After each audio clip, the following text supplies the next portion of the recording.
பார்த்துக்கிட்டு தானே இருக்கிறாங்க. பண்ணிட்டேன்னு நீ அவ்வளோ பயப்படுற இல்லை அப்போ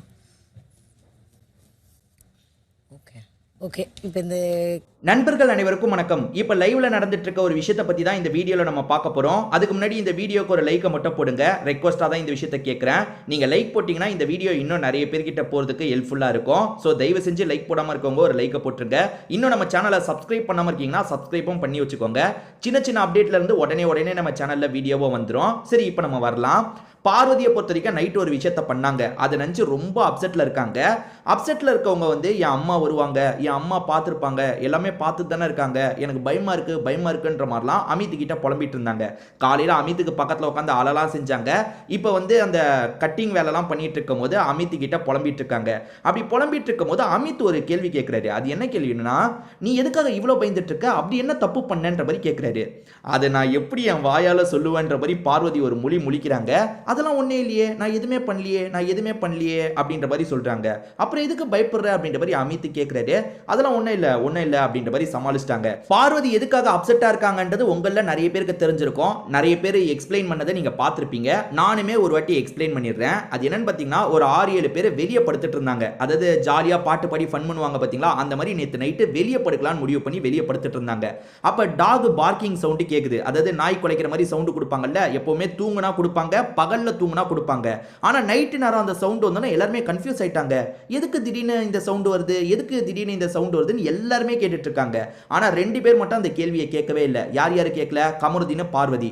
சரி, அந்த நாய் குலைக்கிற டைம் இவங்க என்ன பண்ணிட்டு இருந்தாங்கன்னு ஒரு கேள்வி இருக்குல்ல. இவங்க அந்த சமயம் சூப்பர் டீலக்ஸ் ரெஸ்ட் ரூமை விட்டு வெளியே வராங்க. 2 பேருமே தனித்தனியா தான் வராங்க. இவங்க 2 பேருமே ரெஸ்ட் ரூம்ல ஏதோ பண்ணிருக்காங்க. அந்த சமயம் பிக் பாஸ் அவைலபிளா இருந்திருந்தா கமருதீன், பார்வதி அப்படின்ற மாதிரி ஏதாவது சொல்லியிருப்பாரு. பிக் பாஸ் அவைலபிளா இல்ல போல. அதாவது ஒண்ணு பிக் பாஸ் தூங்கி இருக்கலாம், இல்ல பிக் பாஸ் வெளியே போயிருக்கலாம், ஏதோ நடந்திருக்கலாம். அதனால பார்க்கிங் சவுண்ட் போட்டிருக்காங்க.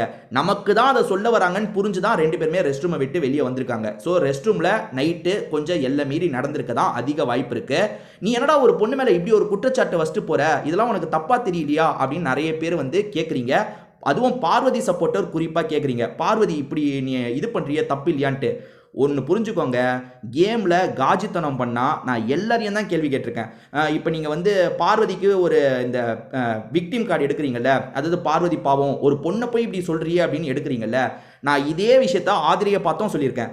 ஏமா நீ வீட்டுக்குள்ளே எதுக்குமா வந்து காஜித்தனம் எதுக்குமா பண்ணிட்டு இருக்க, அதாவது எஃப்ஜே கிட்ட அவங்க நெருக்கமாக இருக்கும் போது உனக்கு வெளியே பாய் ஃப்ரெண்ட் இருக்கான்னு சொல்கிற, இங்கே எதுக்காக கேவலமான காரியத்தை பண்ணிட்டு இருக்கேன்னு ஆதிரியை சொன்னேன். அன்னைக்கு கேட்டிங்களா? பார்வதி சப்போர்ட்டரை பார்த்து கேட்குறேன். அவளும் ஒரு பொண்ணு தானே, பொண்ணை போய் இப்படி பேசாத பிரதர் அப்படின்னு சொன்னீங்களா? அப்படி சொல்லல நீங்க.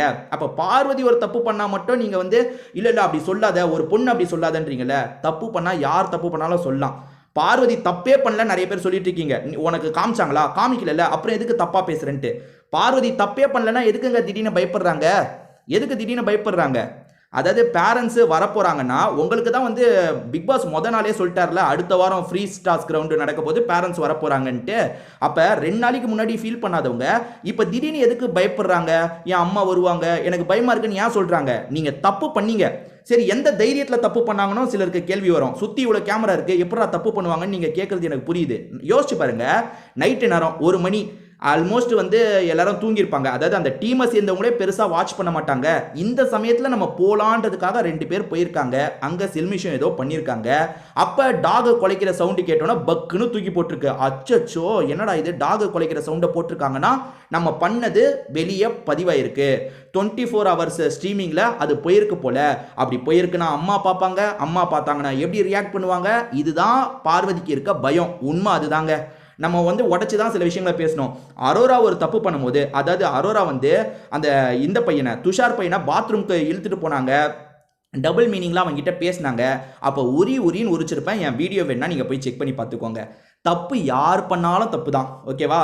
நான் பார்வதிக்கு எவ்வளோ பேசியிருக்கேன் தெரியுமா? இப்போ பார்வதி பிஆர், நீ பார்வதி சொம்புன்னெலாம் என்னை எவ்வளோ போட்டு அடிச்சிருக்காங்க தெரியுமா? அப்பயும் பார்வதி பக்கம் நியாயம் இருக்குன்னா நான் எல்லா சமயமும் கேட்க தான் செஞ்சுருக்கேன். நியாயம் இருக்கணும். இந்த இடத்துல இவங்க பண்ணது தப்பு. அந்த குற்ற உணர்ச்சி இவங்களுக்கே குத்திட்டு இருக்கு காலையிலேருந்து. ஐயோ நைட்டு நம்ம தப்பு பண்ணிட்டுமே, அது வேற இப்போ பதிவாயிருச்சு, அதனால என்ன கான்சிக்வன்ஸ் எல்லாம் நம்ம ஃபேஸ் பண்ண போறோம்னு பார்வதி பயப்படுறாங்க. தேவையில்லாமல் சொல்கிறேன், பார்வதிக்கு சப்போர்ட் பண்ணுறீங்கன்னா சப்போர்ட் பண்ணுங்க, ஆனால் தேவையில்லாமல் முட்டு கொடுக்காதீங்க. அது என்றைக்குமே உங்களுக்கு பயனளிக்காது. இதை பற்றி உங்களுக்கு ஏதாவது கருத்து இருந்தால் கண்டிப்பாக சொல்லுங்க.